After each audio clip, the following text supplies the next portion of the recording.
Sean Anders, who I worked with on Daddy's Home 1 and 2, was brave enough to bring 3 children into his home, children that were in foster care. And he had talked to me a little bit about the idea of making this movie during the beginning of Daddy's Home 2. But it was just an idea, and we talked about other ideas in the past. And then basically when he came to me and said, no, I really want to do this. Are you interested? I absolutely fell in love with the idea.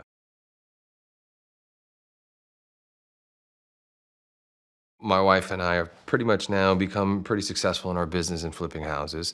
And, there's always this kind of competition back and forth with her and her sisters about having children, not having children, feeling the pressure of having children.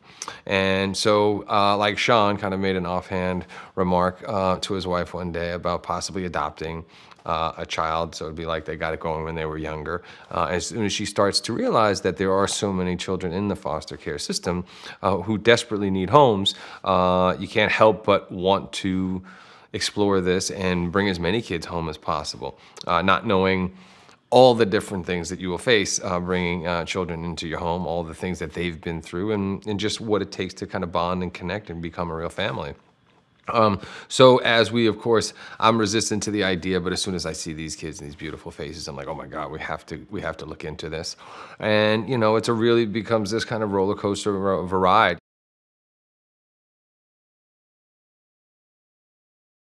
It starts out pretty good, they're kind of figuring it out. Everybody's getting along. And then, when they mention this at the classes, the annual classes, people think that, they're in for a shock. This is just a honeymoon phase. And of course, it becomes difficult to the point where we're thinking about, well, maybe we got in too far and over our heads. And then, understandably, our oldest foster child is interested in reconnecting with her mom.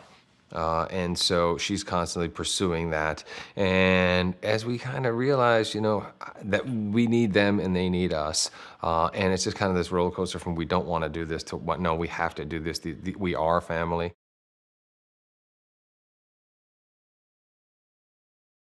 It's becoming very emotional, and anytime you make a film, you kind of create this kind of family type environment and atmosphere, and so now getting close to Gustavo and Juliana, and of course having already worked with Isabela, it's like one of those things where it's like it's starting to really feel like family.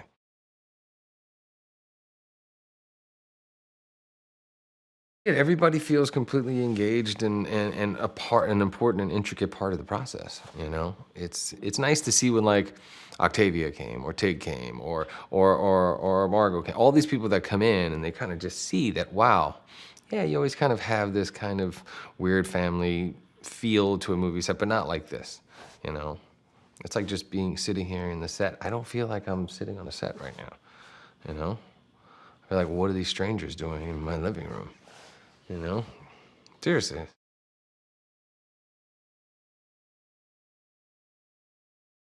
Every time I talked to him even about the idea before I got the actual script, it was always kind of got emotional. Being a parent, knowing what it's like and how difficult it can be for children in the foster care system, it was always very emotional. But then having read the script and, having laughed hysterically and cried quite a bit too, it was one of those things where, again, just making sure that Sean's great when it comes to the tone, and pushing things with humor, but also kind of delivering on an emotional level with audiences that I think will really be satisfying to them.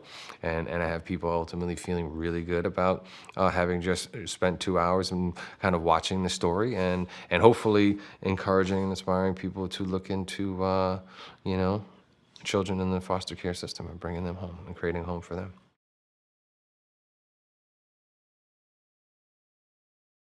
I think it's gonna be a very feel-good movie in a time where people need to feel good. People need to be reminded of the importance of family and connecting with others.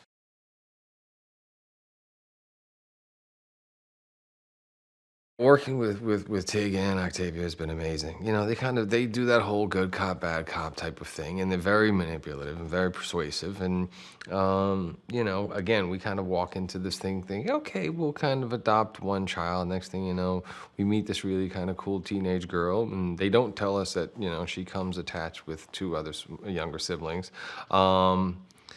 I always felt like those were two just fantastic roles, and you see the kind of talent we were able to attract because of what was on the page. But yeah, they're sweet and they're tough and they're smart and they know when to slap you and when to kind of pick you up and give you a hug and a kiss if you need that too.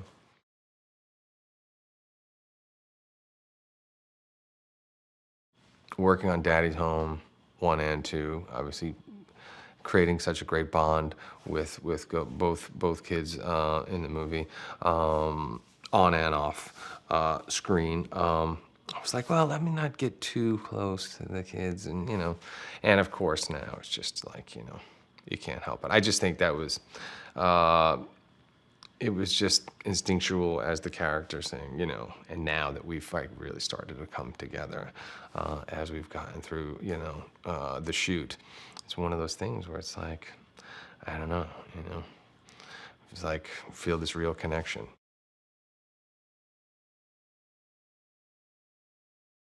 With Isabella, with Transformer, it was like always like, okay, well, this is a kid. I don't want to grow too close to anybody. I've had my own family and all this stuff. I've got a job and a mission. That's it.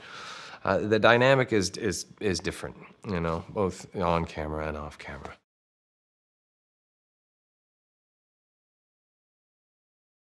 He knows exactly what he wants, But again, he'll take a little extra time when it comes to any of the emotional stuff. But it's just nice to see him continue to mature and grow as a writer and a director. And John has been fantastic. They have a great partnership. So it's nice to see people who just more experienced, more confident in what they want to do and how they want to do it.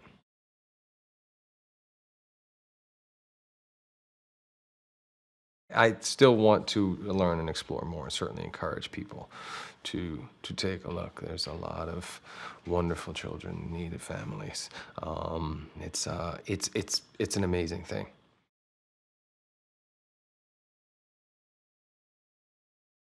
Being a family is a very wonderful and rewarding thing, and it can be very difficult and trying at times, with adopted children and with your biological children. So, but the ultimate goal and the ultimate reward and the ultimate, coming together in love it's a beautiful thing.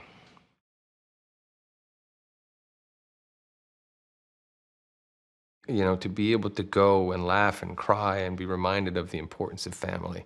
And if you're in an opportunity to help, there are a lot of wonderful children out there that are in need of a family. But I think it's gonna be interesting, I think it's going to be a lot of people who are going to laugh and cry and think like, oh my God, and the wheels will start turning. Hey guys, did you know the top 5 most expensive movies ever made are Star Wars Episode 7 The Force Awakens at number 5, Avengers Age of Ultron at number 4, Pirates of the Caribbean at the World's End number 3, Pirates of the Caribbean on Stranger Tides at number 2, and coming in at number 1 is Avatar. Now click here below to subscribe for more great content, and on the side if you want to watch another video.